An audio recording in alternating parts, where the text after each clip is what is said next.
Ever felt that gnawing loneliness even in a crowded room? Like there's a wall between you and everyone else. What if that loneliness isn't about a lack of people, but about the ghosts you carry with you even when you're by yourself? Today, we'll uncover why most advice on loneliness misses the mark entirely and what truly begins to dissolve it. And it starts in a place you might not expect. Because let me tell you, if you're trying to fix loneliness with the usual advice, you're fighting the wrong battle. We're told loneliness is a problem of not having enough friends or not being out there enough. Society loves to hand out these neat, superficial little fixes, doesn't it? Just join a club. Be more positive. But this is a silent epidemic, and those shallow answers, they're not just unhelpful, they're part of the problem. So, what is this loneliness we're talking about? Loneliness isn't just about being alone. It's a deeper, darker feeling, like a void that no amount of people can fill. Forget the image of an empty room. True loneliness, the kind that aches in your soul, isn't an empty room. It's a room filled with invisible, often hostile presences. You see, loneliness isn't truly sad or anguishing. We become sad, we become anguished when we are alone in the presence of negative essences. Think about that. These aren't literal ghosts, not usually. They're the echoes, the phantoms of figures from our past whispering, "You're not worthy." Think about it. How many of us carry the weight of a parent who didn't love us enough, a teacher who made us feel small, a friend who betrayed us? Those voices stick. They become inner ghosts that make solitude feel like a punishment. Imagine a child, home alone. Sometimes the fear isn't of a burglar or something tangible. It's an atmosphere, a feeling of a threatening presence, even when no one is there. That's the kind of internal phantom we're talking about. These are the original unmet emotional needs, the wounds that fester. It's why sometimes the mere presence of anyone, even a child, an innocent presence, can temporarily scatter these inner phantoms. Not because they have power over you, but because an external neutral presence can disrupt the internal negative ones. But it's a temporary fix, isn't it? Because the phantoms always return. And what does society do? It makes it worse. We are increasingly pushed towards this ideal of independence. Stand on your own 2 feet. Don't rely on anyone. And yes, there's a place for self-reliance. But this hyper-independence we're sold? It's often a retreat. It's a way we've learned to function without other human beings, because genuine connection has become so damn difficult or so painful in the past. And why is it so difficult? Because society, from the moment you're born, starts to build a prison around your mind, replacing genuine feeling with rigid structures. Think about the typical family hierarchy. Father at the top, then mother, then the son and daughter. This isn't about love or connection. It's about power and obedience. You will obey me because I am your father. Not, I'm guiding you because I have experience and I care for you. This system breeds fear. And let me be crystal clear. Fear and love cannot coexist. If you fear your parents, you don't love them. You hate them. If you're taught to fear God, you don't love God.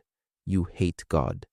We cannot love what we fear because fear triggers aggression, the instinct to protect ourselves. Society isn't helping. We're more connected than ever. Texts, directs, Zoom calls, but it's all surface level. It's a trap. You scroll through perfect lives and feel like you're failing. These curated feeds make us feel inadequate and isolated. We're doing more from home, demanding more of ourselves at home, and the stress is objectively rising. Mental health issues are now the #1 source of suffering. Coincidence? I think not. And the cruelest irony? Society puts the burden of fixing loneliness squarely on the shoulders of the lonely individual. It's your problem to solve, But how can you solve a problem that inherently requires another human being's effort when society has taught everyone to be fiercely independent and, frankly, a bit intolerant of anyone else's mess? We're not built to be islands. We're wired for connection, for tribe. But when everyone's obsessed with self-care and boundaries, we end up shutting people out, and then we wonder why we feel alone.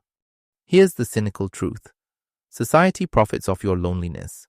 Dating apps, streaming services, even self-help gurus, they thrive when you feel empty. They sell you quick fixes. Just go meet people. But that's like telling a starving person to just eat. It doesn't address the root. The root is those inner ghosts and a world that's forgotten how to care. So we're alone carrying these internal phantoms. What do? We desperately seek an external figure to chase them away.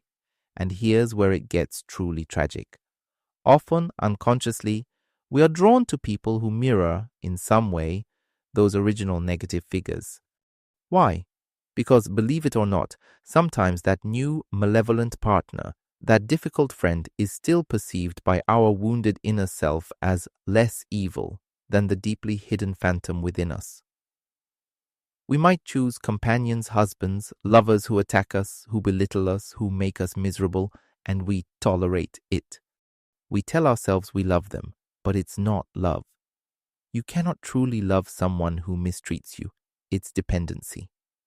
We can't let go because the alternative, facing those deeper original phantoms alone, feels even more terrifying. So, you see, just finding more people isn't the answer if your internal landscape is still haunted.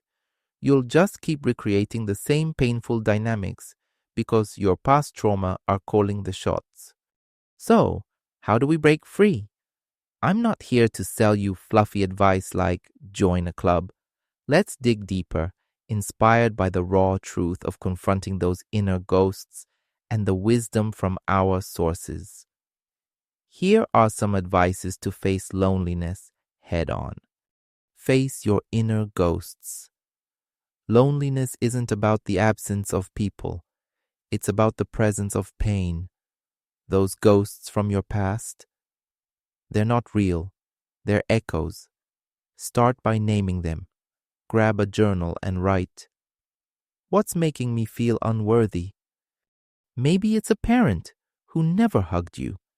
Maybe it's a breakup that left you shattered. Dr. Mark suggests journaling to uncover what you're missing in your connections. Be honest.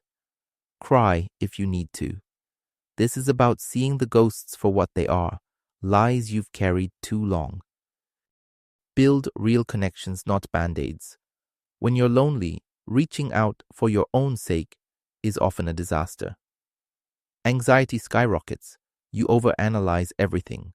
You're so focused on your need, your pain, that it sabotages the connection. Remember, a truly sane person enjoys others for enrichment, for sharing, not out of a painful necessity. So here's an idea. Try reaching out for someone else's sake. Offer your presence, your listening, without an agenda for what you need to get out of it. Think about enriching their life.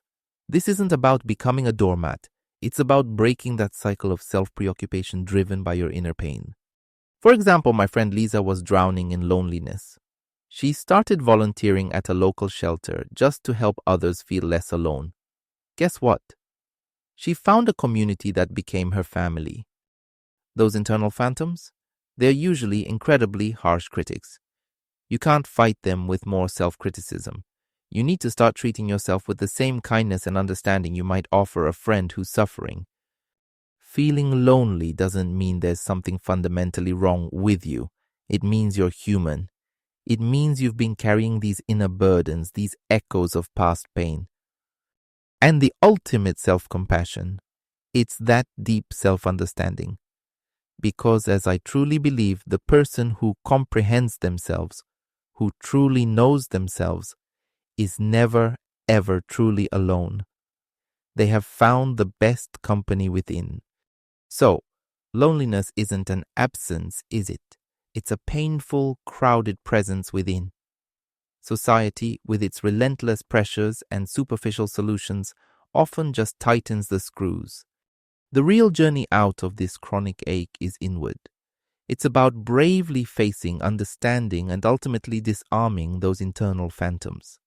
When you truly meet and understand that wounded part of you, the one who first felt that profound isolation, you begin to realize something extraordinary. You were never truly alone. You just needed to find your way back to yourself. So, what do you think? Share your thoughts in the comments below.